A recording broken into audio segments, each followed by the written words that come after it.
defensor de la mafia. Eso sí sería una desgracia para Antes, doctora Claudia López, que usted va a ser distinta si usted votó por un gobierno que terminó siendo, no sé si el más corrupto de la historia de Colombia. empezando porque los tres punteros no tienen ni jota de experiencia, entonces ¿qué los voy a nombrar en algo? Porque ese eufemismo que tú usas, lunares no, la seguridad democrática tuvo asesinatos de la fuerza pública contra jóvenes inertes. Pues no, Ricardo, yo no creo que el país reclame mano fuerte. Estamos y tenemos del otro lado en Bogotá a la candidata presidencial, la doctora Claudia López. Es alcaldesa de la ciudad de Bogotá, ya hemos conversado con ella antes, una re bacana, conocemos parte que nos contó en una entrevista de su historia de vida. Y la tenemos, nosotros siempre tenemos invitados estelares. Doctora Claudia López, qué placer volver a verla. ¿Cómo está? Hombre, muy bien, muy contenta de estar aquí conversando contigo. Una mañana un poquito fría aquí en Bogotá, pero pues aquí un cafecito caliente no nos ayuda a mejorar. Escucho. ¿Cuántos grados centígrados, doctora Claudia? En Bogotá, por ahí 9. A ver qué dice aquí el clima. Sí, Generalmente pues 9, dice 10 que grados. 10, hermano, pero se siente como 8. Sí, sensación térmica de 8 siempre en Bogotá. Recuerdo las mañanas complejas de Bogotá. Bueno, doctora, ¿cómo va su candidatura? Hombre, bien, muy contenta, la verdad, muy contenta. Entramos como en la recta final. Ha sido un año y medio muy bonito de recorrer Colombia. El año pasado me la recorrí toda por tierra, además. Fuimos a 200 municipios de los 32 departamentos, construimos nuestro programa, recogimos nuestras firmas y este año, pues ya en esta recta final, después de la consulta que ganamos, la consulta a las soluciones, pues estamos con Leonardo Huerta, nuestro vice, recorriendo Colombia, yendo a debates, a foros, ya muy enfocados en los debates que a algunos le huyen, pero pues esa es la forma como la gente realmente se informa y contrasta para tomar decisiones. Y en ese escenario nos ha ido muy bien, la gente entiende qué representamos, qué soluciones proponemos, por qué somos un centro progresista, no petrista, que va a seguir con las reformas sociales, pero va a corregir lo que creemos que va mal, la inseguridad, la corrupción, la impunidad, y va a agregar 5 reformas sociales más que creemos que hacen falta. Ok, ya vamos a hablar de esas reformas sociales, pero usted en el año 2022 y siempre en cada entrevista yo sé que le preguntan lo mismo. Es inevitable. ¿Quién la manda? ¿Quién la manda a decir yo voté por Petro, voy a apoyar a Petro? Usted votó por este gobierno que ha salido bien corrupto, bien corrupto. ¿Qué decirle a la gente, a sus votantes, doctora Claudia López, que usted va a ser distinta si usted votó por un gobierno que terminó siendo, no sé si el más corrupto de la historia de Colombia, por todos los escándalos que han suscitado pues los funcionarios de Gustavo Petro? Pues Ricardo, sí, eso me lo cobran la derecha, ¿no? La gente que obviamente no es progresista, no es petrista, es uribista enclosetado. La mayoría de la gente no. La mayoría de la gente quería, como yo, un cambio, ni más faltaba, y lo sigue queriendo. Y se lamenta, por supuesto, como yo, de que el gobierno tenga corrupción. Yo, en cambio, además de la gente común y corriente, pues he gobernado. He gobernado y goberné la ciudad más grande, la chequera más grande de Colombia, y no tengo un solo escándalo de corrupción. Y por eso me duele doblemente la corrupción de este gobierno, porque no solamente es una traición a la necesidad de cambio que tiene Colombia, a la gente, sino porque yo que ya goberné, sé que el cuento ese, que es que el sistema es corrupto y que al gobierno pues más o menos salen a decir que pues les toca, no, no le toca sino morirse. Uno puede perder las elecciones, pero no los principios. Y ha sido doblemente doloroso porque además los protagonistas principales de esa corrupción han sido gente del verde y por eso con Antanas Mocus renunciamos al partido desde hace 2 años y nos dedicamos a construir una nueva historia Colombia, para Colombia, una nueva alternativa, una nueva organización, un partido, para que Colombia sepa que si quiere un centro progresista, no petrista, sin corrupción y con resultados, pues nosotros somos su alternativa y nos vaya a marcar en el tarjetón el 31 de mayo. Doctora Claudia López, la Interpol suspendió la búsqueda de Carlos Ramón González, ex partner suyo, que hoy día se encuentra gozando en Nicaragua de manera impune porque la justicia colombiana, la fiscalía pidió a la Interpol detenerlo. Ahora se puede pasear por cualquier país del mundo siendo buscado, pedido por la justicia en Colombia. Es una noticia pues reciente, fresquecita. ¿Usted qué opina de eso? Pues Ricardo, no, te insisto, no, ningún ex partner mío, te pido que seas, que ejerzas tu periodismo con rigor. Él era del verde y yo renuncié al verde. ¿Has visto a otros renunciando al verde por eso? Y es desafortunada esa impunidad. Yo por eso te digo que eso es lo que tenemos que corregir, porque ni los corruptos deben estar pasando por el mundo con impunidad afuera, ni los que han cometido falsos positivos deberían estar aquí haciendo campaña y diciendo que van a volver a gobernar, y el Ministerio de Defensa, ni el defensor de la mafia debería estar entre los 3 primeros lugares de la presidencia. Toda esa impunidad, que es lo que yo he combatido en mi vida, toda esa corrupción que yo he combatido en mi vida, con hechos, con resultados, con la consulta anticorrupción, dando ejemplos, liderando un gobierno en Bogotá que no tiene un solo escándalo de corrupción. Por eso es que seguimos en esta lucha, porque toda esa impunidad y esa corrupción, más la inseguridad que está padeciendo Colombia, es lo que tenemos que corregir. Y esa idea de que es que la seguridad es de derecha y pedir derechos es de izquierda. No, la seguridad y los derechos son dos cosas que todos los colombianos queremos. Seguridad sin derechos son los falsos positivos del uribismo. Y derechos sin seguridad, pues es el desastre, digamos, un poco de la paz total que estamos viviendo hoy. Entonces, hay cómo hacer las dos cosas y eso lo hemos demostrado nosotros gobernando. Y eso es lo que creo que ha quedado claro en los debates de este tiempo. Y lo que yo invito a los colombianos a que entiendan que en la primera vuelta no se va a elegir presidente, en la primera vuelta se va a elegir cómo cada uno de nosotros queda representado, sea para gobernar o sea para hacer control político. Y yo sí creo que tener un buen respaldo el 31 de mayo es lo que nos va a dar más fortaleza. Yo he hecho control político toda mi vida con mi cédula, pues. Tengo 40 años de vida pública, las cuales solamente 10 he tenido un cargo público. De manera que yo lo que he tenido en la vida es ciudadanía para hacer control a los corruptos.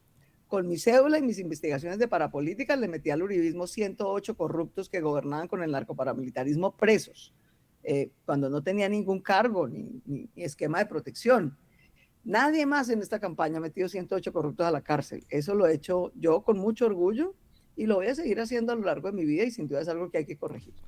Claro, doctora Claudia, usted me dice, no, venga Ricardo, tenga rigor en su periodismo. Lo que yo le digo es, ustedes son partners, fueron compañeros evidentemente en el partido Alianza Verde. Es a lo que me refiero. Sí, claro, a eso. Él era fundador del Verde con Antanas Mocus. Los Mm. dos crearon el Verde en el 2010. Yo llegué con Antanas y me fui con Antanas, pues porque nosotros no vamos a tolerar ni a cohonestar ese tipo de prácticas contra las que hemos luchado toda la vida. Ok. Doctora Claudia López, el país está encendido, está en llamas. El país reclama una mano fuerte, no más diálogos. Por lo menos gran parte del país dice, venga, es que no podemos seguir tolerando la paz total, no podemos seguir tolerando conversar, se burlan, ganan tiempo, ganan terreno mientras se financian con el narcotráfico y conversamos. ¿Cuál va a ser su política en cuanto a seguridad? Sabemos que hay unas reformas sociales que se tienen que dar porque hay mucha miseria en Colombia. ¿Mm? Pero también el tema de la seguridad. Extorsionan, asesinan, tiran bombas. Pareciera que hubiésemos retrocedido. ¿Cuál es su política de seguridad clara a partir del próximo 7 de agosto a las 3 de la tarde cuando usted sea posesionada como presidenta de Colombia? Pues no, Ricardo, yo no creo que el país reclame mano fuerte. El país sabe que eso que se llama mano fuerte que ofrece el defensor de la mafia, Abelardo de la Espriella o el uribismo, termina siendo matar a la gente, disfrazarla de guerrillero y presentarla como un falso positivo. El país lo que reclama es seguridad legítima, no falsos positivos, que es lo que en Colombia se llama mano fuerte. No, seguridad legítima. ¿Y qué propongo yo? Para poder tener seguridad legítima y para no tener un mar de impunidad, yo sí creo que tenemos que reorganizar el Estado y entender a quién estamos confrontando y cómo podemos ser más eficaces para confrontarlo. Mi propuesta es muy concreta. Mi propuesta es que Colombia tenga 4 tipos de justicia y que las fortalezcamos claramente. Hay una justicia que es del pasado, de toda esa gente que mató, desplazó, secuestró, dejó 10 millones de víctimas y tiene que seguirle respondiendo a la justicia a través de la JEP, que tiene que continuar con su mandato y yo estoy comprometida con eso. Hay otra justicia que es una justicia de temas de convivencia, que tiene que ser rápida, más por acuerdos directos, sin procesos judiciales larguísimos, los líos de ruido entre vecinos, el que saca el perro y no recoge, el que tiene riñas en el barrio, son líos de convivencia que si uno los deja crecer, terminan volviéndose unos problemas grandes.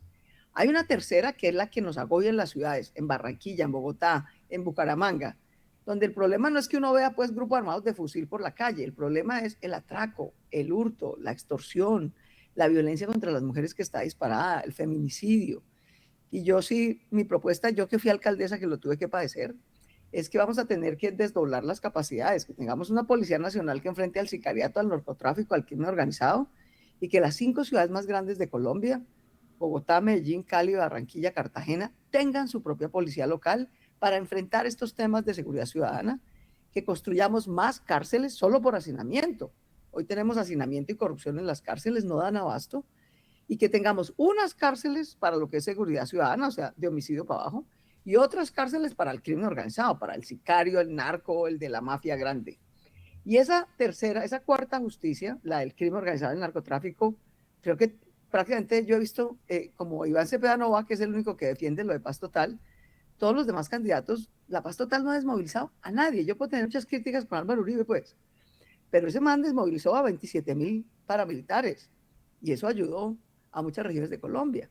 El presidente Santos desmovilizó a más de 13.500 criminales de las FARC y eso ayudó a muchas regiones de Colombia. La paz total no ha desmovilizado a nadie, a un solo grupo, a una sola persona con fusil, a un raponero, pues a nadie. En cambio, los grupos criminales tienen hoy 27.000 hombres en armas, las rentas criminales están subiendo, la afectación a la población civil está subiendo.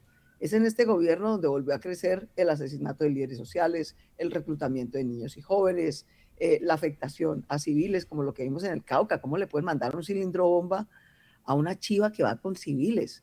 No mataron a soldados del ejército en un combate, mataron a una lideresa social, a una familia entera, gente humilde que iba trabajando de un lado para otro, y es la tercera vez que hacen una ola de atentados de este nivel en el suroccidente de Colombia, y el Ministerio de Defensa ni se entera. La inteligencia de Colombia un total fracaso, no es capaz de anticipar nada de eso ni de prevenirlo. Entonces, no hay un solo indicador que indique que la paz total está funcionando, y por eso precisamente es que cambiar esa política. Hay que fortalecer la fuerza pública, hay que fortalecer la inteligencia, hay que tener cárceles distintas, una para los mafiosos, otra para la delincuencia común. Hay que robustecer las capacidades operacionales de la fuerza pública y también hay que hacer una reforma judicial. En buena parte de la cosa que estamos viviendo, la culpable, lo digo con toda claridad, es la rama judicial, que no se ha dado por enterada del nivel de impunidad tan brutal que promueve, que deja a los ladrones libres, ¿no? La ley colombiana es supremamente injusta. Si a ti te roban o atracan o extorsionan por menos de 5 millones de pesos, la ley y los jueces lo que dicen es, no, eso es menor cuantía, y como es menor cuantía tienes carcelación automática. Richie, en este país 5 millones menos de 5 millones de pesos se gana el 99% de la gente. Entonces es absurdo que todo eso quede impune. Por eso una piedra angular de mi política de seguridad es hacer una reforma judicial contra la impunidad. Todo delito es un delito, no un deporte, y por lo tanto tiene una pena privativa de la libertad, punto. Cortica pero efectiva. Y si es con un arma, tiene una pena más alta. Y si hay reincidencia, tiene una pena más alta. Y eso sin duda tiene que ir acompañado de una política social eficaz, mientras los campesinos sigan pobres en las regiones de Colombia y lo único que les compren con un precio de compra garantizado sea la coca, pues no va a haber paz en Colombia. Tiene que haber una política de desarrollo campesinado que le dé asistencia técnica, le dé crédito barato, que al que siembra cacao y no coca, le compremos el cacao con un precio de compra garantizado, o arroz, o frutas, o papa, o hortalizas. Entonces, todo ese conjunto de cosas, una infraestructura que de verdad llegue a las regiones, enfrentar la corrupción para que la gente no siga sin agua y sin luz, o pagando una luz carísima, como pasa en el Caribe. Entonces, aquí hay una política social robusta, con cero corrupción, pero también tiene que haber una política contra la impunidad y seguridad como la que propongo, con cero corrupción. Ok, sigamos hablando, doctora Claudia, de seguridad. Usted dice, evidentemente, mano dura no, sino institucionalidad. Eficaz. ¿Perdón? Institucionalidad eficaz. Eficaz, no correcto. Correcto. Pero entonces, eso es darle como un batazo, un palazo a la seguridad democrática del presidente Uribe, que tuvo lunares, evidentemente tuvo lunares, pero también tuvo cosas rescatables, cosas buenas. Mi pregunta en concreto es, ¿qué rescataría de la seguridad democrática del presidente Uribe que la gente, mucha gente también lo está reclamando, por lo menos gran parte de la sociedad colombiana está reclamando acciones contundentes contra la ilegalidad y todos estos grupos terroristas. ¿Qué rescataría de Uribe en cuanto a seguridad y qué rescataría del gobierno de Gustavo Petro también planteado a la seguridad? No las reformas sociales, eso es otro cuento, sino seguridad teniendo en cuenta todos los atentados que han ocurrido en las últimas semanas. No, Richie, yo la verdad de ninguno rescataría nada. Porque ese eufemismo que tú usas, lunares no, la seguridad democrática tuvo asesinatos de la fuerza pública contra jóvenes inermes. Eso no es un lunar, eso es un crimen.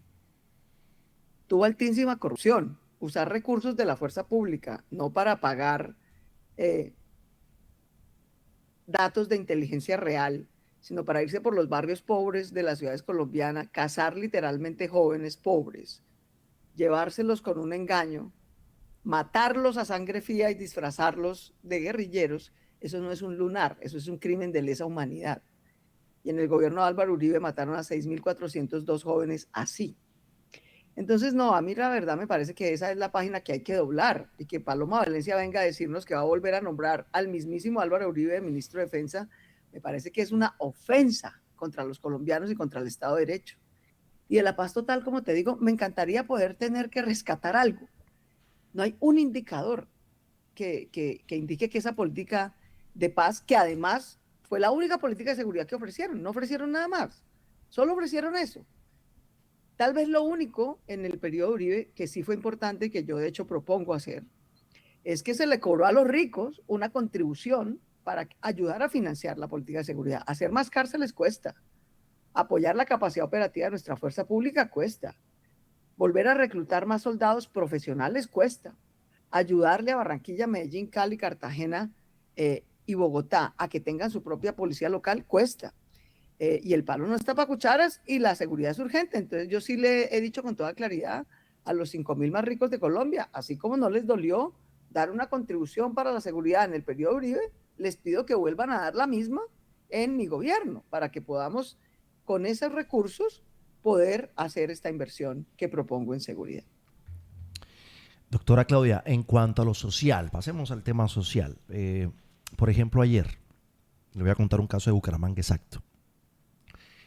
¿Y qué hacer? Porque a veces sentimos que los políticos tiran mucho humo, muchas propuestas, y que sus políticas sociales van a determinadas personas, pero que no llega al grueso real de la población.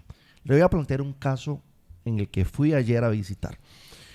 El señor tiene 87 años, la esposa 75, la hija tiene 46, pero tiene una dificultad cognitiva desde nacimiento, con 46 años.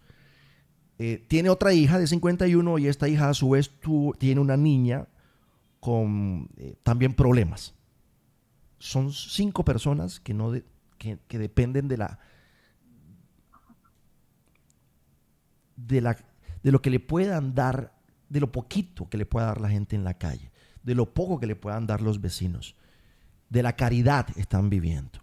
¿Qué hacer para que esas personas aquí en el barrio Villarrosa sean atendidas por el Estado, pero de una manera no miserable, no dándole 100.000, 200.000 pesos, sino atendiendo esos casos que son como tan complejos, que vemos mucho aquí en el caso de Bucaramanga? Yo acá atiendo tanta situación social.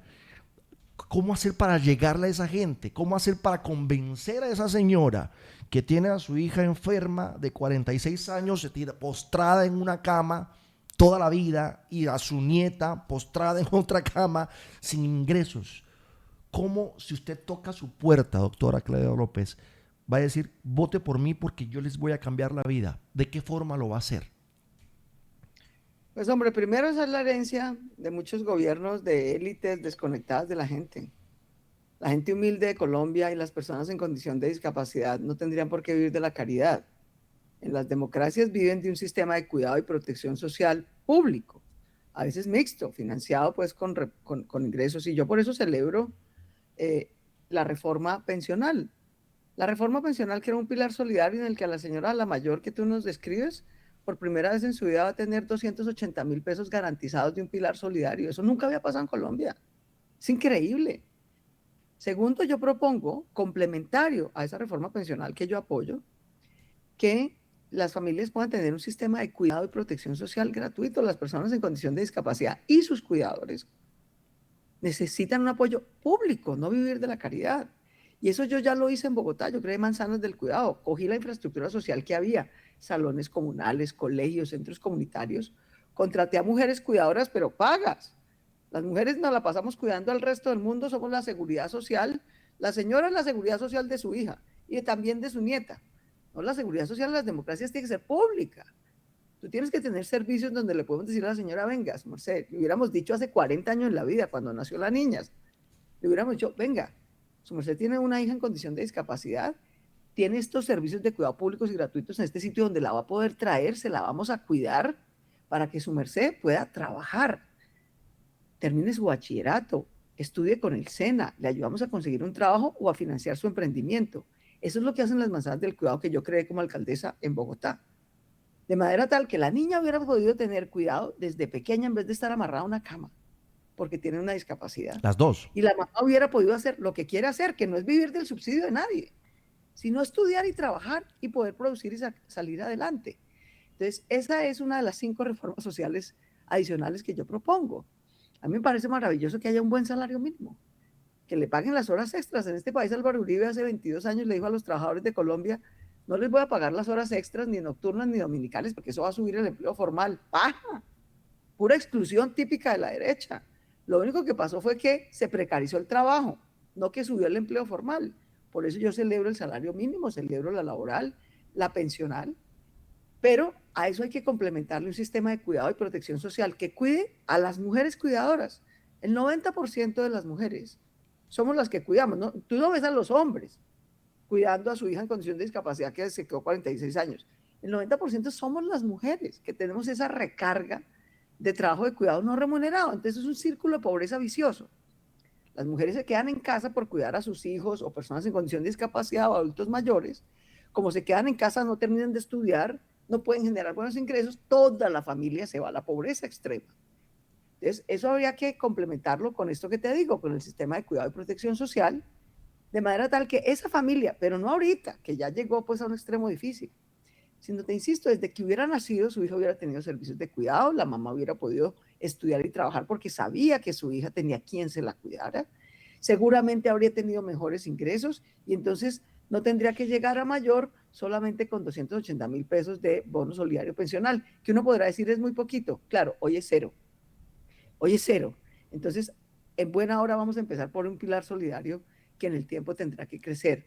Pero lo que necesita la gente es cuidado oportuno y a tiempo para sus hijos, sobre todo cuando tienen una discapacidad, y que las mujeres no se queden atrapadas en pobreza y en casa haciendo ese trabajo de cuidado no remunerado, sino que también puedan estudiar, trabajar, generar ingresos propios. Eso es lo que las sociedades democráticas e incluyentes hacen y lo que yo propongo para Colombia hoy.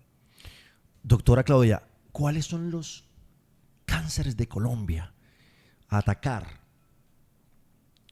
Eso sí son 3 muy concretos. Corrupción, ¿Correcto? violencia. ¿Cuál es la prioridad para un presidente, para una presidenta? Yo creo que los 3 principales males de Colombia son la desigualdad y la corrupción y la violencia. Digamos, esos 3 se reproducen, nos generan pobreza, nos ponen en riesgo la democracia, afectan a la gente más humilde, concentran la pobreza en muchos y la riqueza en muy poquitos. Entonces esas son las 3 cosas que hay que combatir. Por eso tener seguridad legítima y sin falsos positivos es tan importante, porque es la manera de combatir la violencia, pero también hacer reformas para que el sistema judicial funcione, pues, y no reproduzca semejante impunidad. Avanzar y construir sobre lo construido en las reformas sociales que ya tenemos. Yo sí creo que en eso este gobierno ha tenido corrupción y a todos nos duele. Este gobierno no funcionó con el tema de seguridad, que son como los 2 talones de Aquiles de la izquierda tradicional. Y es que le queda grande la seguridad porque la confunde con autoritarismo. Le tiene tirria al sector privado. Y entonces lo que hace es generar poco empleo. Y la gente entonces termina dependiendo de subsidios de los políticos que nunca van a dar abasto y que siempre va a ser clientelismo y corrupción. Yo, en cambio, sí prefiero apoyar a los pequeños y medianos empresarios. El 92% del empleo de este país No lo producen los grandes ricos ni los Luis Carlos Sarmiento, los producen pequeños y medianos empresarios. Los producen los tenderos, los comerciantes, la señora que tiene una fabriquita de pijamas, el que tiene un puestico de frutas. Ese es el que genera el empleo. Cuando salen a cascarle y a ponerle impuestos a las empresas en Colombia son de menos de 10 empleados, la inmensa mayoría. Lo que hay es que ayudar a esa clase media, trabajadora, pujante, berraca, que no está pidiendo subsidios ni regalos de políticos, sino que la dejen trabajar, que no la agobien con impuestos, con extorsión, para poder progresar y generar más empleo. Y eso no se opone a tener una política social robusta, sin clientelismo. Que a la gente no le diga, no, pues le doy este subsidio, pero si vota por mí. Le doy esta orden de prestación de servicios, pero si vota por mí. Eso no es política social, eso es corrupción y clientelismo. Lo que hay que tener son manzanas del cuidado para las mujeres. Lo que hay que tener es un sistema de precio de compra garantizado de sus productos legales a los campesinos. Lo que hay que tener es 1 millón de becas de educación con trabajo, educación de calidad, con trabajo o emprendimiento exitoso para los jóvenes, para las mujeres cuidadoras, para las personas mayores de 50. Este país es muy injusto, Richie. Sí. Si uno tiene menos de 28 años no le dan un trabajo que porque es muy pelado y no tiene experiencia. Y si uno tiene más de 50 años no le dan un trabajo que porque es muy catano, entonces estamos jodidos pues porque la gente necesita trabajar. Sí. Y lo que necesita es reentrenarse y tener buena educación para trabajar. Necesitamos salud. ¿Qué tal el desastre de cómo dañaron el sistema de salud en este gobierno? Por hacer más, hicieron menos. Por irse a joder a las EPS, lo que hicieron fue joder la salud de los colombianos. ¿Usted qué haría en cuanto a la salud, doctora Claudia? Hay menos medicamentos. Entonces, esas 5 reformas sociales de verdad hay que añadirlas para que la cosa funcione mejor, junto con la seguridad y el apoyo a los pequeños y medianos empresarios que son los que generan empleo en Colombia. ¿Usted qué haría con la salud? Es un desastre la salud. Antes, por lo menos, uno mandaba una tutela y con la tutela sucedían las cosas. Ya ni con tutela. Ya ni con tutela. Sí, en eso, la verdad, hicieron un daño increíble. Yo me contó el hombre porque el problema no era el sistema mixto. Colombia tenía un sistema mixto, no era perfecto, no vamos pues a tapar el sol con un dedo. Aquí también se roban la plata pues de la salud para hacer canchas de golf, ¿no? Entonces, había problemas. Pero mi experiencia como alcaldesa manejando el sistema de salud en la pandemia es que ese sistema mixto lo que necesitaba era control de precios para que no cobren lo que se les dé la gana, auditoría para que no le cobren a uno 3 veces el mismo servicio con corrupción, y necesitaba tecnología. Es increíble que a la gente la pongan a hacer filas porque solamente 3 droguerías grandes entregan medicamentos. ¿Qué nos cuesta, hombre, con tecnología saber que en este consultorio ordenaron esto, que eso quede en un sistema y que tú puedas ir con un código QR y lo reclames en cualquier droguería cerquita? De acuerdo, de acuerdo. De verdad, esas cosas que para qué le hacemos, es como hacer las cosas difíciles Sí. para la gente cuando se podían hacer muy fáciles. Entonces, yo voy a tener un sistema mixto, sí, pero sin ánimo de lucro, porque también creo que en eso sí el presidente tiene razón. Pero el tema no era matar a las EPS privadas, sino decirles, no, señores, con la salud, con la plata de la salud, la educación o el cuidado, no se hace negocio. Aquí puede haber privados prestando el servicio porque pueden ser más eficientes, pero les pagamos una cuota de administración por eso. No hacen negocio con la plata de la salud. En eso sí creo que el presidente tenía razón. Entonces es mixto, sin ánimo de lucro, no es para hacer billete, es para prestar un servicio indispensable bien prestado. Es con auditoría, es sin corrupción, es con tecnología para hacer tanto telemedicina como para poder sistematizar los trámites dentro del sistema para que le entreguen a la gente su medicamento a tiempo en la droguería de su barrio y nos ahorremos filas y trámites innecesarios. Y es también con equidad. Es evidente que el sistema tiene mejor prestación de servicios en las ciudades y prácticamente es inexistente en el campo.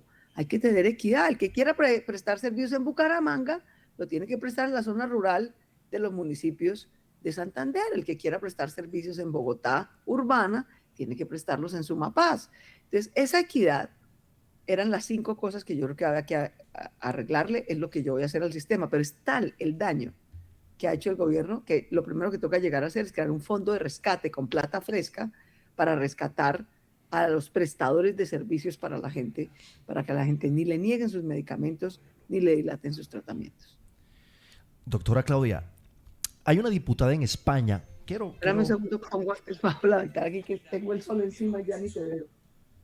Ok. Estamos conversando en este momento con la doctora Claudia López, candidata presidencial.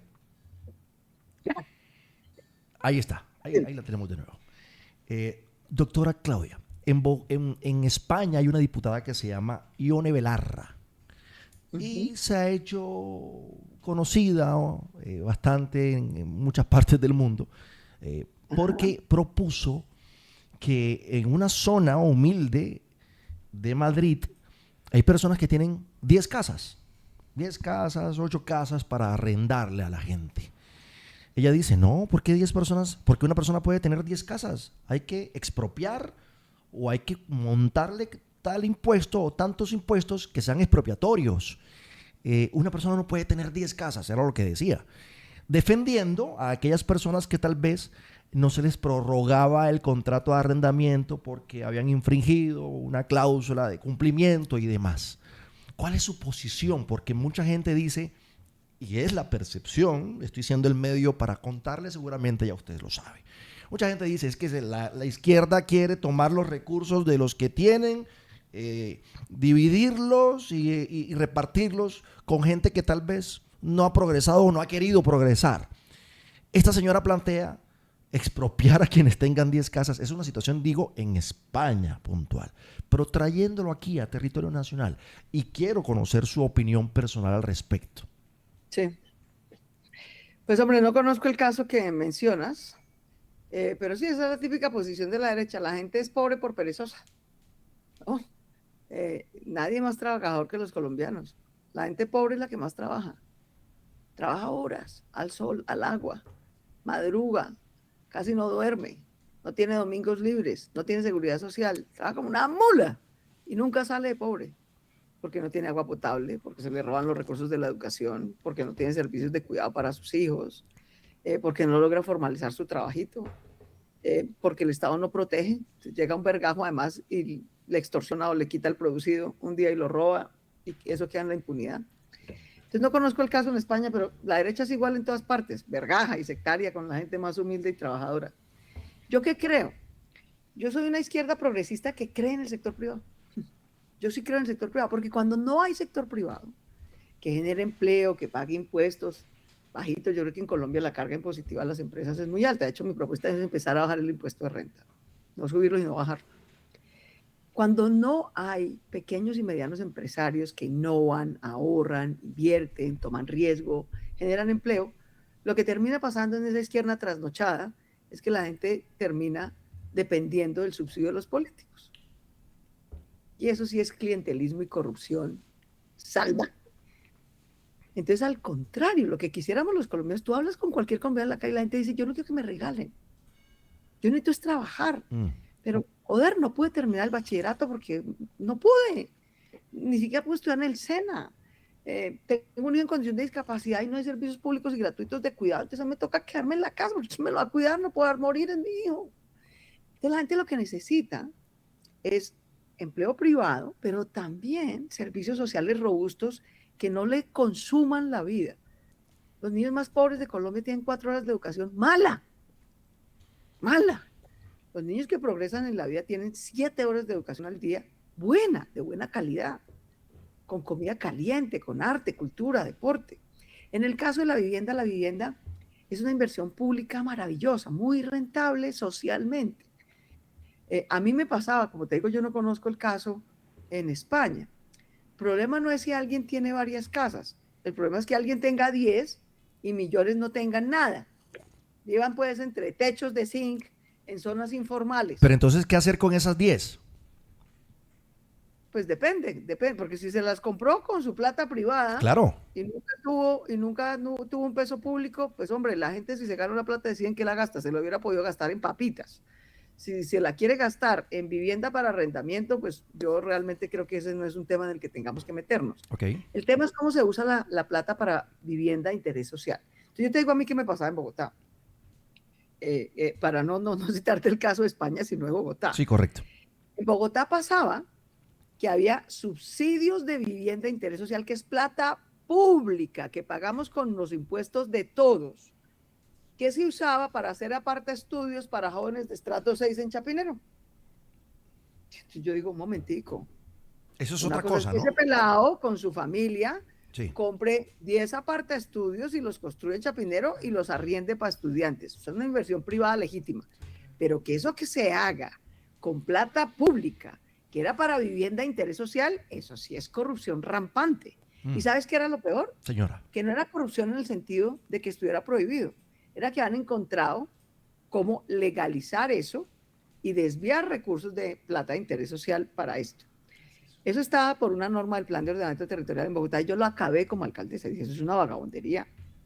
La plata de la vivienda de interés social está para que las familias que se ganan menos de 4 salarios mínimos, que es clase media y gente muy humilde, pues tenga acceso a vivienda.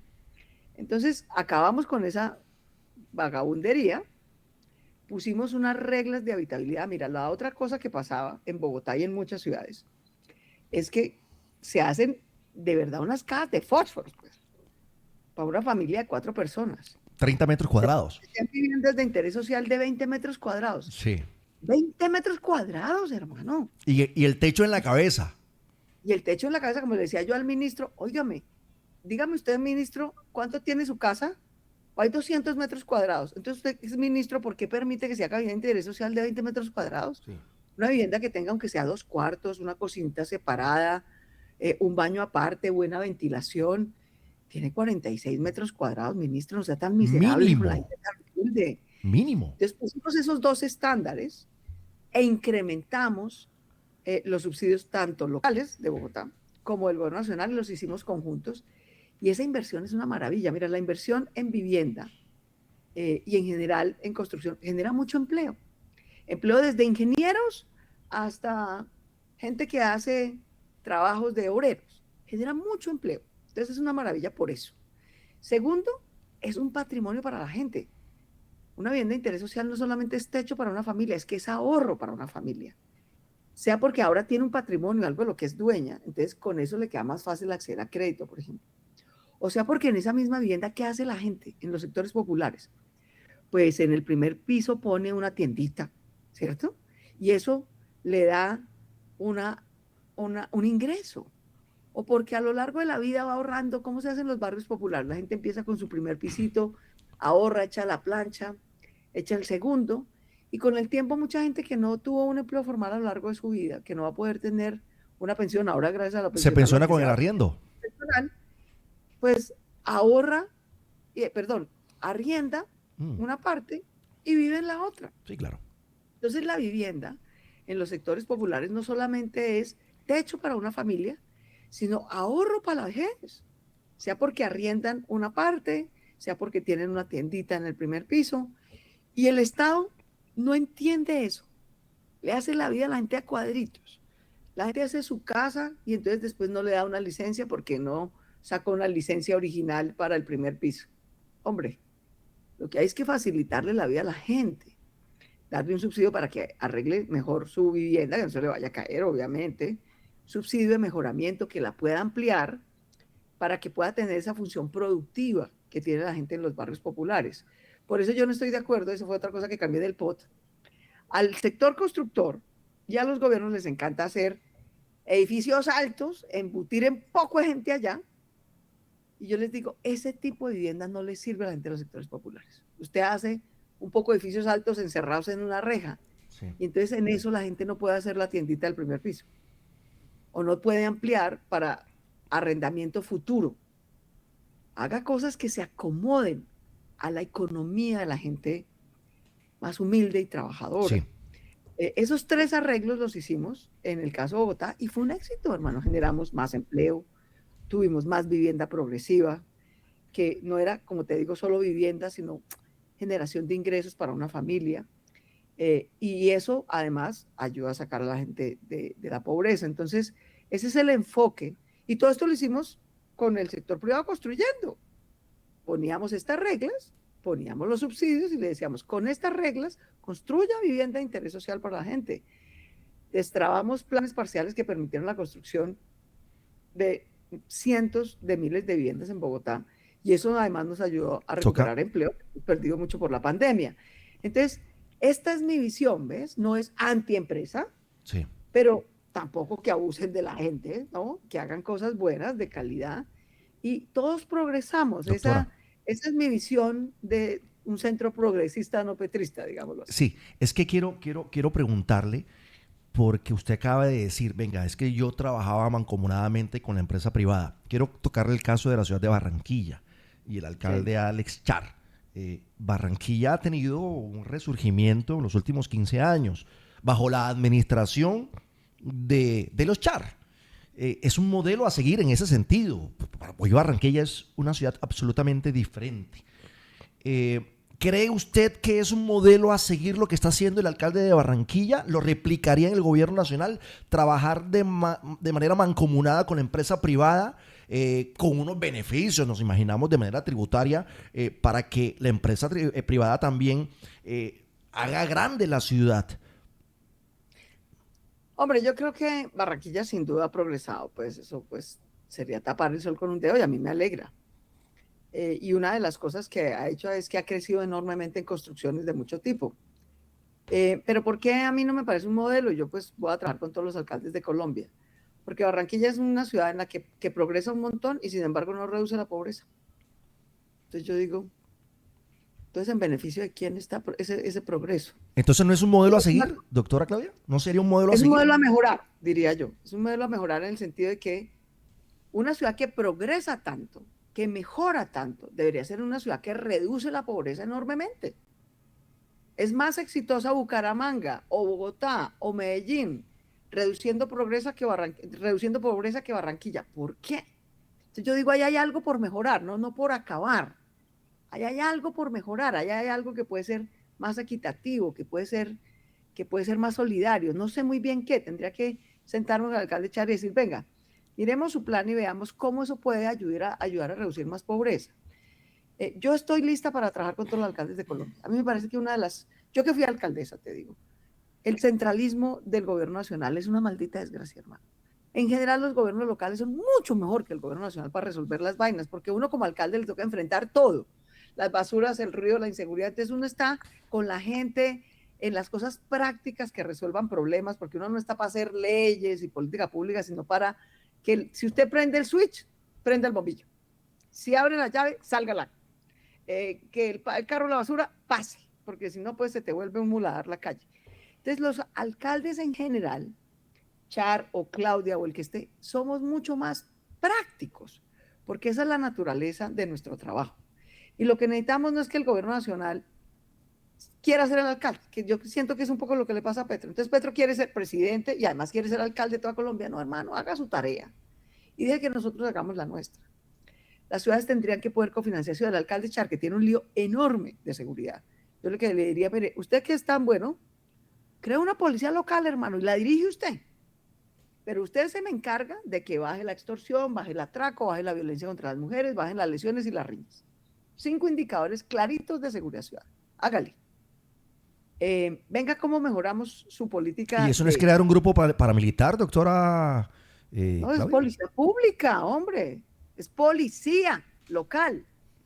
Policía local, no es el uribismo cogiendo privados con fusil financiados por el narcotráfico para matar jóvenes, no, La misma es policía. policía, La misma policía, policía. solo que es una policía local que está a cargo del alcalde, no del presidente. Yo Mm. dirijo la nacional, los ¿Y, alcaldes dirigen la local, solo en las 5 ciudades más y grandes, no en todo el país. constitucionalmente si es posible eso? No, hay que hacer una reforma constitucional para hacer Ah, eso, y yo creo ok. que hay que hacerlo. Como para crear la Fiscalía Antimafia, yo creo que hay que hacerla, Ok. porque si no, no vamos a salir de este lío tan grande en el que estamos de seguridad.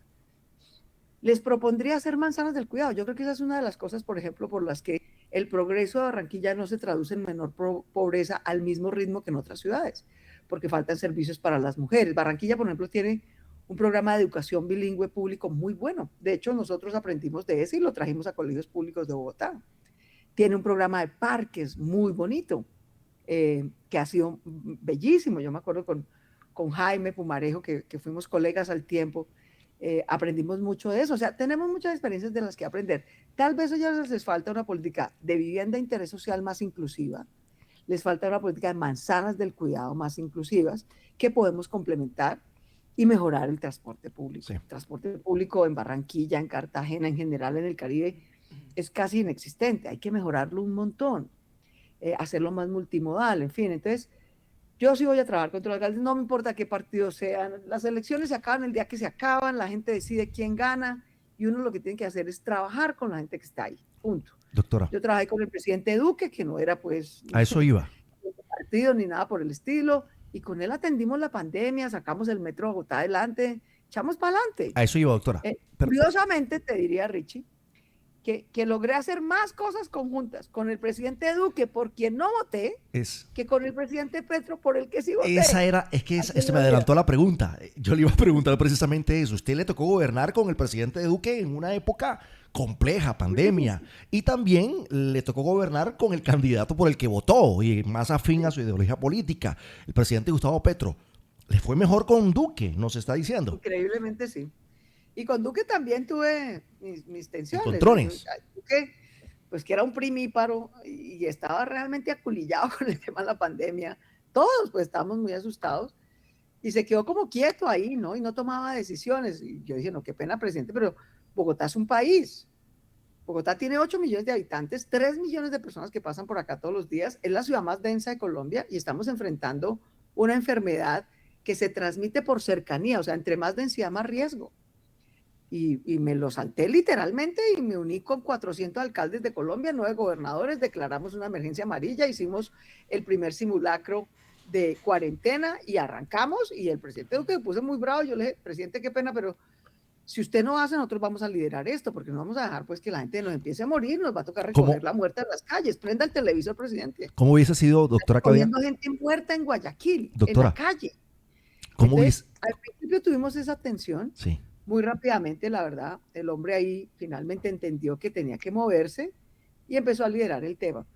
Y la verdad, de ahí para adelante, trabajamos mancomunadamente. En seguridad, por ejemplo, tuvimos muchas diferencias. En seguridad fue un desastre, la verdad, lo que hizo el presidente Duque.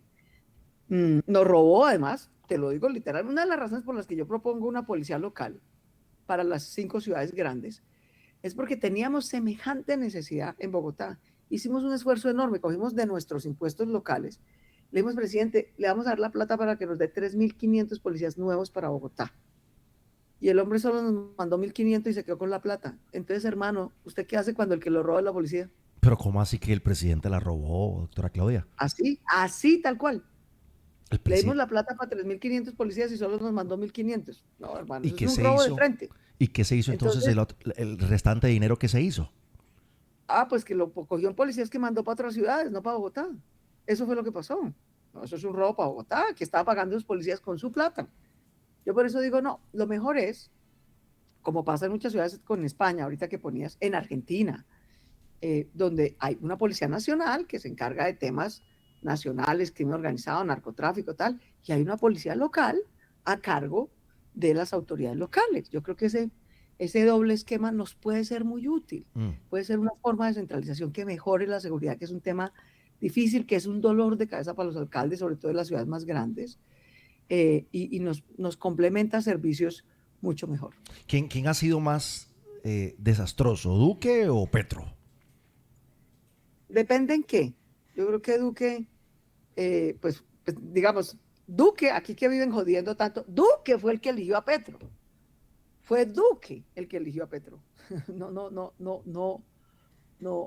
habría Petro sin Duque. Depende, yo creo que... Digamos un contexto general, doctora Claudia. Creo que ser primíparo en la presidencia es una desgracia, digamos. Duque pues no había manejado una tienda. Y eso nos salió muy costoso. Ahora, Petro tiene un buen enfoque social, ha sido incluyente con mucha gente excluida, ha traído realmente mucha equidad al gobierno, pero ha sido un desastre en corrupción y es súper sectario. Entonces, hombre, yo en cambio creo que podemos traer experiencia, cero sectarismo, buena ejecución y cero corrupción. Y eso es lo que nosotros ofrecemos en nuestra propuesta de una nueva historia para Colombia. Perfecto, cero corrupción. Quiero hacer una pregunta que seguramente usted ha escuchado antes de manera muy cercana, y es la siguiente. Si usted tiene la oportunidad de comprar 1,000 votos, ¿cierto? Usted tiene la oportunidad de comprar a 1,000 personas para que voten por usted. Para evitar que precisamente esos 1,000 votos eviten escoger a un presidente corrupto, autoritario, sectario y demás. ¿Usted compraría esos 1,000 votos? Obvio que no, ese es un falso dilema. Eso es ser parte del mismo sistema corrupto. Eso no previene nada. ¿Qué evita? Es un concurso de quién es más corrupto. ¿Quién Si es el que mejor ya y compró quién un es millón menos peor? o el que va a comprar 1000. No, mi experiencia en la vida es que uno puede perder las elecciones, pero no puede perder el alma. Y esa es la única manera de servir a la gente. No, yo no tengo problema, hermano. Yo he perdido todas las elecciones menos 2. Pero las 2 que he ganado como senadora y alcaldesa, las gané sin corrupción. Y por eso goberné sin corrupción, porque no le debo nada a nadie, a la gente que creyó en mi programa, que vio cómo ejecutamos el metro, las masadas del cuidado, la educación, sacamos adelante a la ciudad de la pandemia, vacunamos a todo el mundo contra el COVID, le mandamos un mercadito a su casa cuando estaba en pobreza, pero recuperamos muy rápido el empleo, diciéndole a las microempresas, venga, para que usted no se quiebre, que se está quebrando por la pandemia. Si usted contrata un joven, que es el que perdió más empleo, una mujer, una persona, un hombre mayor de 50 años, que son las 3 poblaciones a las que les está quedando más difícil conseguir trabajo, yo le ayudo a pagarle un año el salario mínimo de esa persona y le doy un subsidio para que pueda comprar materia prima. Eso hicimos con las microempresas de Bogotá. Una vez hay 3 mandados, hombre. Los jóvenes consiguieron más trabajo, las mujeres también, y las microempresas no se quebraron. Recuperamos 1.400.000 empleos. Pero para esto hay que tener experiencia, carácter, saber decir no, punto. En mi campaña en la alcaldía, yo me acuerdo una vez llegó un man a mi sede y me dijo, vea, yo tengo 20.000 votos. Y pues, usted me da una plata y yo se los organizo. Yo le dije, hermano, si yo tengo mi voto. Si usted tiene 20.000 votos, láncese usted.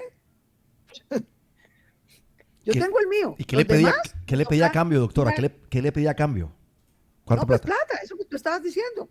No, denme una plata para la logística, toda esa pendejada que se inventen, no, para la logística, para no sé qué vaina, pues corrupción pura. Y yo le dije, me acuerdo que le dije, mire hermano, si usted tiene, yo tengo mi voto, los demás me toca ir a convencer a la gente. Si usted tiene 20.000 votos, hermano, láncese usted tiene más votos que yo, porque toda esa vaina es pura mierda. Es un poco de tipos bandidos, viendo cómo cogen algún corrupto para que les dé plata, que roban al corrupto y roban a la gente. Eso es en la vida de verdad lo que pasa. Yo sí te digo, yo prefiero, hay gente aquí que dice, no, es que para crear la Fiscalía Antimafia, la policía local, que me parece que es un tema crucial, se necesitan reformas legales. Y yo creo que hay que crearlas. Pero si para crearlas hay un poco de congresistas que me extorsionan, que si no me robo una plata a la gente para que se la roben para sus campañas, no la prueban, yo prefiero que no haya Fiscalía Antimafia. Y nos bandeamos con lo que hay. Pero hay que parar. Alguien tiene que tener, como yo, el carácter de decir, no. Y si me chantajea, lo denuncio. Y yo he metido a 108 corruptos a la cárcel. Usted puede ser el 109, señor, bienvenido. Tener carácter en esta vida es lo que nos va a permitir sacar a Colombia adelante. No andar siendo condescendiente con los corruptos y politiqueros de siempre. Doctora Claudia, usted en el mes de febrero tenía 11.7 en las encuestas. Hoy, según la última encuesta de Inbamer, está en el cuarto lugar de los candidatos, pero con un 3.6. ¿Usted realmente ve posibilidades de ser presidenta de estas elecciones? Claro que sí, ¿Mm? claro que sí, hermano. Si uno se autoeliminara, entonces ¿para qué vamos al mundial? Probabilidades de que Colombia gane el mundial, entonces ¿para qué vamos al mundial? Hombre, la democracia es así. Yo voy de cuarta y empezaron 120 candidatos a la presidencia. 110 dijeron que iban a recoger firmas. Al final, las firmas las entregamos 15, no 110. Yo hice una consulta, saqué 620.000 votos. Hay mucha gente que me dice, no, pero pues son muy poquitos. Ah, si te parece muy poquito, sácalos. ¿No? Y como dices ahorita, entre 13 candidatos voy de cuarta. No, yo al contrario, lo que estoy es muy agradecida con la gente. Y en los debates nos está yendo bien. Y la gente está, por supuesto, digamos, en cada elección pues hay un cargo a elegir y en este cargo es un cargo muy importante que es el de la presidencia. Pero por eso, sabiamente creo yo, la Constitución del 91 decidió que la presidencia se eligiera en 2 vueltas, en la primera vuelta y en la segunda. Porque en la primera vuelta de lo que se trata es de que usted pueda votar por la persona que le gusta, que lo convence, que mejor representa sus ideas, sus sueños, sus visiones sobre cómo sacar adelante a Colombia. Y porque esas personas en primera vuelta, una de dos, o van a ser gobiernos y pasan a la segunda, o van a hacer control político al que gobierne, ¿no? Y las dos cosas son muy importantes en la democracia, Richie. Yo he sido senadora para hacer control político y es una función muy importante. O he hecho control político como ciudadana y es una función política muy importante. O he tenido la fortuna de gobernar también, que también es maravilloso y obviamente y me encanta y lo sé hacer sin corrupción. Entonces, no, yo estoy muy contenta y súper agradecida. En semejante leonera, con semejante nivel de polarización, con el gobierno, pues, y nuestros impuestos invirtiendo y metiéndose en política a tope, con el plata que tiene toda la derecha. Y yo aquí, con mis propuesticas y mi trabajo de cuarta, no una berraca, yo estoy muy contenta. Yo lo que estoy es echando para adelante. Invito a la gente que nos dé su voto en primera vuelta. Si a usted, toda la gente dice que no le gustan mucho los punteros, que les preocupan. Pues si le preocupa, no vote por él en primera. Es tan simple como eso.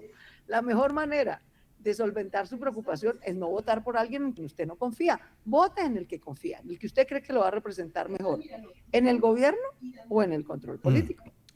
La he visto en los debates. Bien, como siempre. Usted logra convencer con retórica. Usted es muy buena comunicadora, además fuerte, No, con aguerrida. resultados míos. No, Es que además.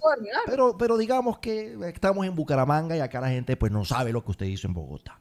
¿Ok? Entonces, pero si ve sus debates. No Ve sus debates. ¿Por qué cree que Iván Cepeda no va a los debates, doctora Claudia López? Pues porque se aculilla.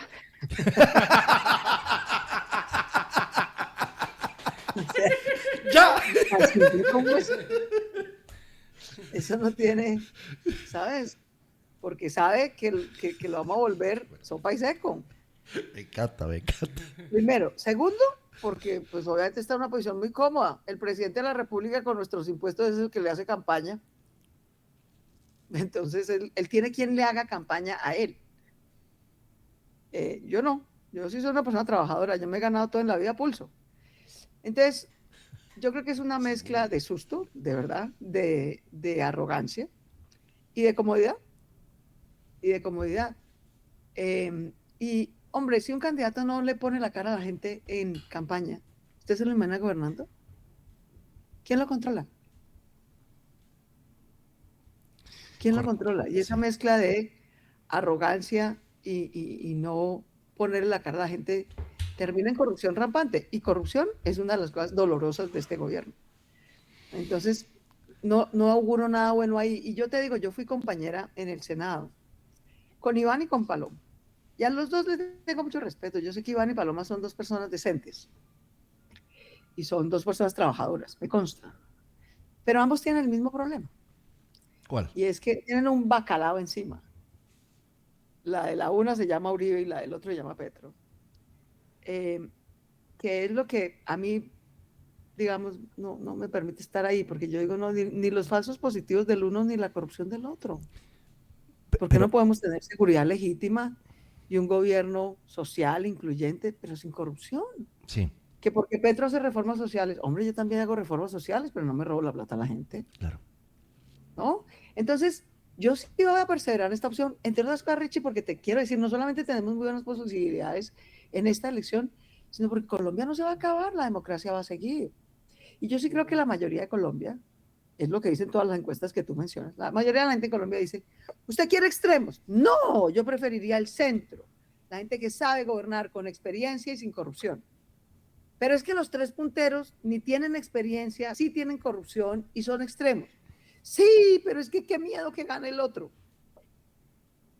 Entonces, y esos dos extremos pues tienen mucho billete y tienen además manejan la agenda pública, invierten un montón en redes, en fin.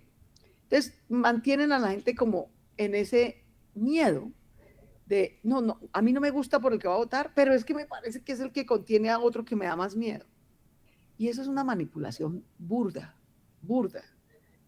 Yo por eso le digo a la gente, por algo la Constitución sabiamente diferenció la elección presidencial en dos vueltas.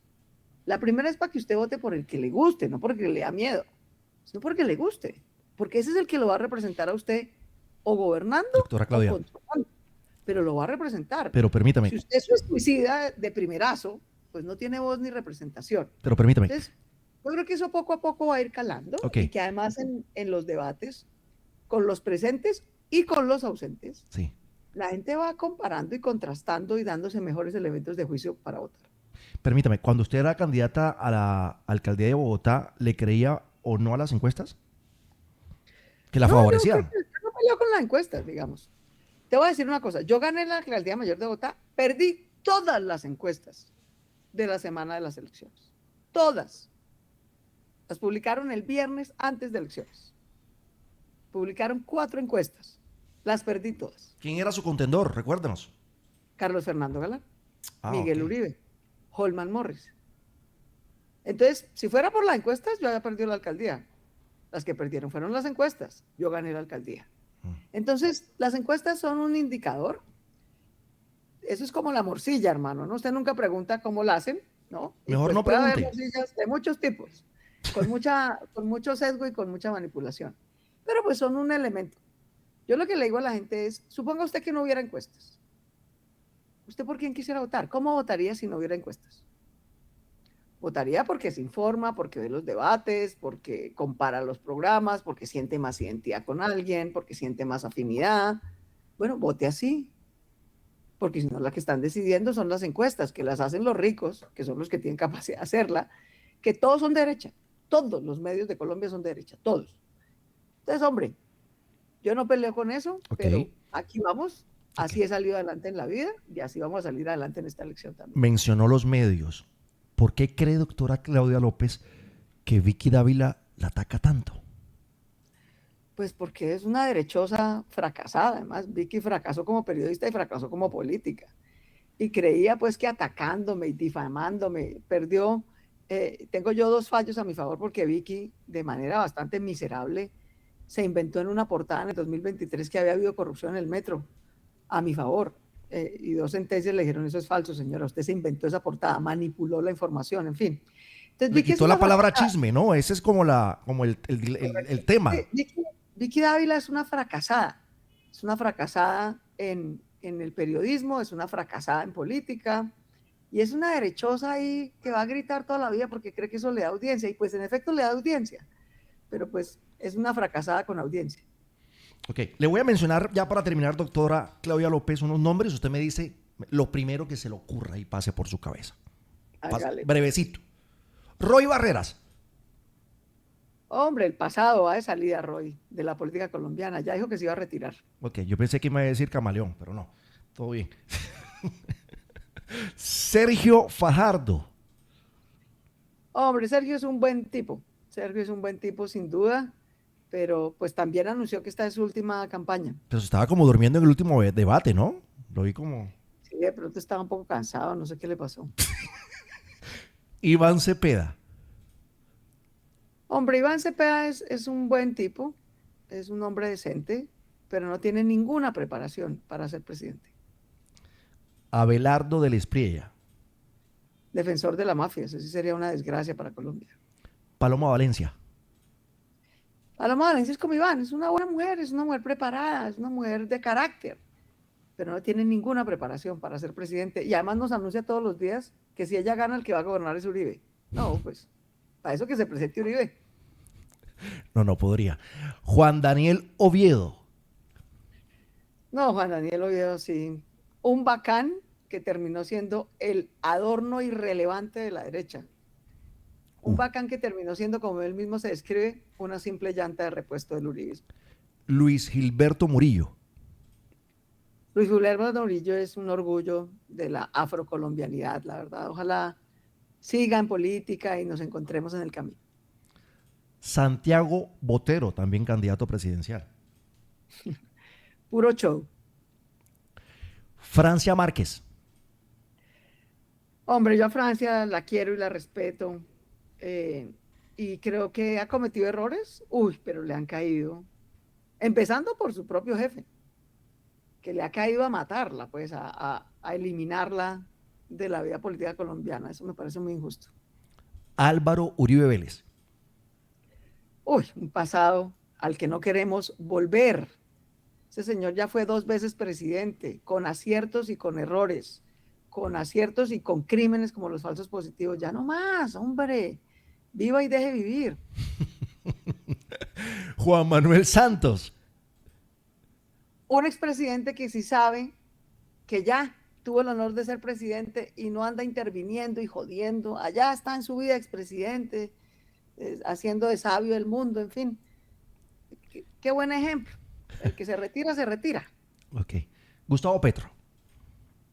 Hombre, Gustavo Petro sin duda es un líder berraco para Colombia, que logró organizar la izquierda, y aunque yo no soy del pacto histórico y de izquierda, sí me parece justo y necesario para la democracia que a la izquierda no la vivieran asesinando, sino que pudiera tener representación. Entonces, es un líder de izquierda, un berraco, pero súper tóxico, sectario, y además con corrupción, cosa que para mí es una frustración inadmisible. ¿Se le imagina de novio lo tóxico? No, qué desastre, man. No. Qué desastre, man. Doctora, si usted no es elegida en primera vuelta, si no logra pasar, ¿a quién va a apoyar?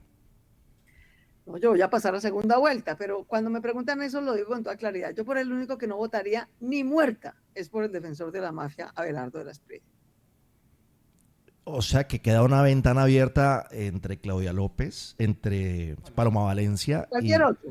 No me niego a pensarlo, pero con Abelardo de la Espriella sin ni pues berraco. ¿Por qué, doctora Claudia?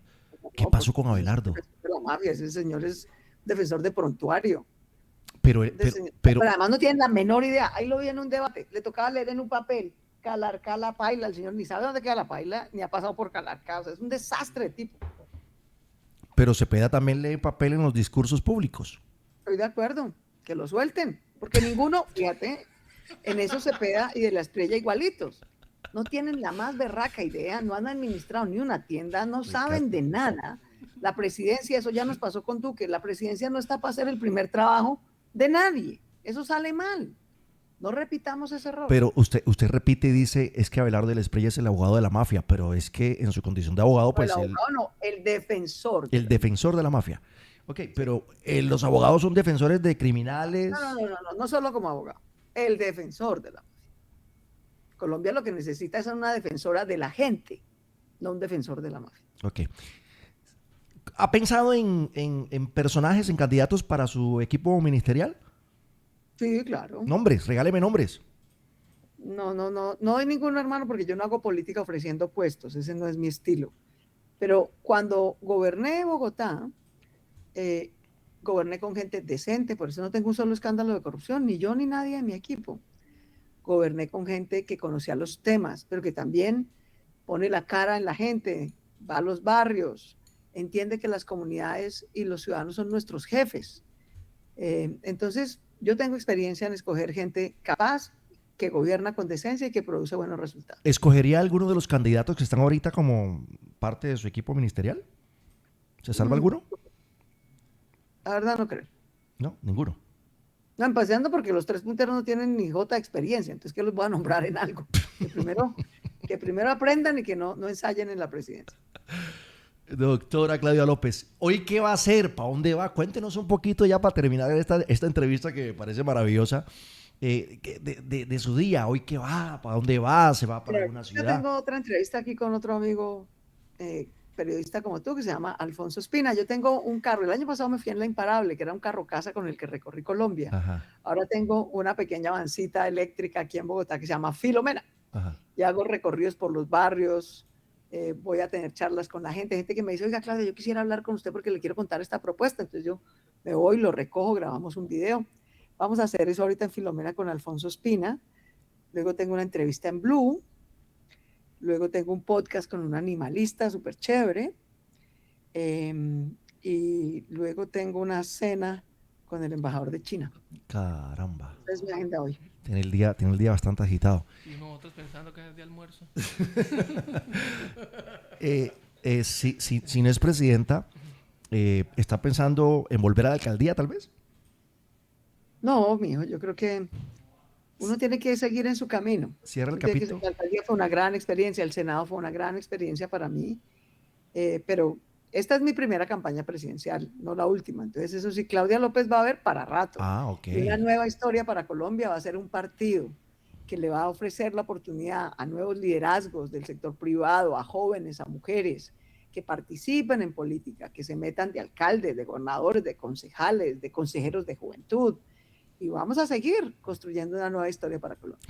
Doctora Claudia López, candidata presidencial, siempre es muy agradable conversar con usted. Es nuestra segunda charla, pero yo creo que podíamos conversar largo, porque usted siempre es bueno, siempre los temas se alargan, se disfrutan, se desmenuzan y es siempre agradable tenerla. Muchas gracias por estar en esta mañana. Igualmente, Richie, mil gracias a ti por la oportunidad. Volveremos a conversar. Y decirle a la gente que nos escucha que yo sé cómo se sienten, yo sé lo que se siente trabajar duro y no llegar a fin de mes, yo sé cómo se siente estudiar, ser el mejor y que el cargo se lo den a la que compró el título en la Universidad San José, yo sé cómo se siente ser el más preparado y que no te elijan porque no tienes padrino político y los que van adelante son los que tienen padrino, pero yo sé lo que se siente no rendirse nunca, y eso es lo único que ha sacado a Colombia adelante siempre, que no nos rendimos, que no perdemos el alma, la sonrisa, la buena energía, trabajamos, perseveramos hasta que la logramos. Una nueva historia para Colombia, sin corrupción, con buen gobierno, con justicia social, con seguridad legítima, sin falsos positivos, es perfectamente posible.